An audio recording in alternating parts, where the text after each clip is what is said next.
Please welcome to the stage the recipient of the 2019 A&E Inclusion Award, Kitti Jones, Brie Miranda Bryant, Dream Hampton, Tamra Simmons.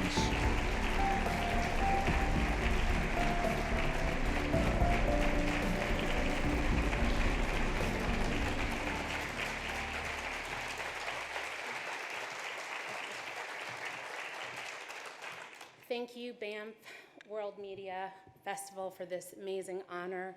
I speak for my entire team when I say we are so humbled to be here. It's been an amazing experience, and your country is absolutely beautiful. People watched Surviving R. Kelly in ways we never imagined. There were watch parties and full-on clubs where finales were promoted with flyers. Some gathered in lofts with counselors on hand and private rooms for people to scoot off to if they needed a breather. Twitter tweeted. There were articles written about how to watch the doc with a friend or where to find the doc, Lifetime, iTunes, Amazon. It was Lifetime, by the way. The coverage was, no, it really is literally global. We were sent articles in Mandarin from China. Countless press outlets in South America wanted details. When you work at a women's network, could you imagine being asked to do an interview with British GQ? The world was literally talking. Canada, Italy, Australia, Denmark, Israel, South Korea, Africa, the list goes on. And so being hosted at Banff, continuing the conversation around sexual violence and injustices, saying these survivors' names 6 months after the documentary has aired, for us has been unimaginable. Back in the States, 26.8 million people watched on air, over 22.5 million online, and that doesn't even count the number of people that hit download.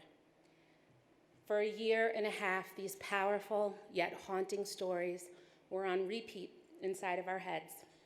And if we felt alone with them, how could these survivors have lived with this for so long? And just like that, it wasn't so lonely anymore. Social became a detective agency. Headlines hit The Today Show, Good Morning America, E-Talk, The Social, Dateline, Good Morning Britain, NBC, ABC, CBS, CNN. 7 weeks after premiere, a man was indicted.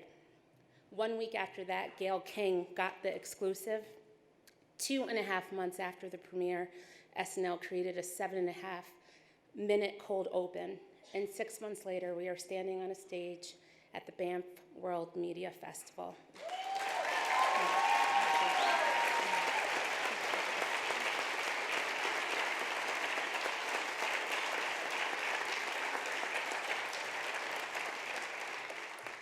There were amazing things, there were scary things, and I'm positive that there are many things that I missed in this extremely long recount. All of the folks in this room have the power to create, whether they are stories that impact or stories to impact. We have the power to amplify voices.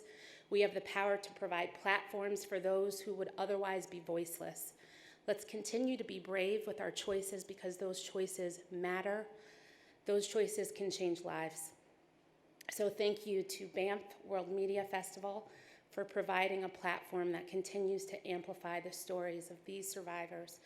And I'd be remiss if I didn't recognize the folks over at A&E Networks, Lifetime Networks, our president, Paul Buccieri, my boss, Rob Chernow, the team that helped create The Thunder, Michael Feeney, Canny Ulepak, Kim Gilmore, Vicky Kahn, and to my fellow executive producers, Tamra Simmons, who is here today, as well as Joe Carlsberg and Jesse Daniels, and of course, Dream Hampton, who I will turn this over to now.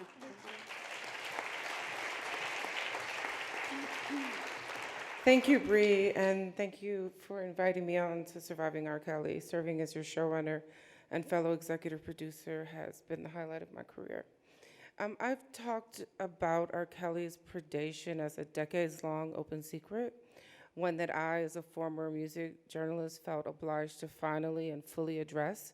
We worked really hard to share the stories of his survivors, and if I'm honest, it was incredibly dark work, one of the darkest years of my life.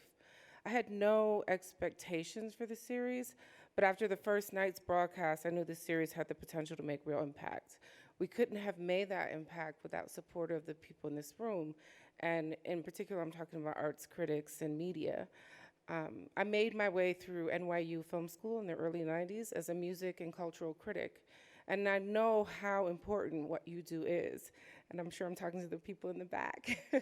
How the care and consideration that you gave our project elevated and widened the conversation.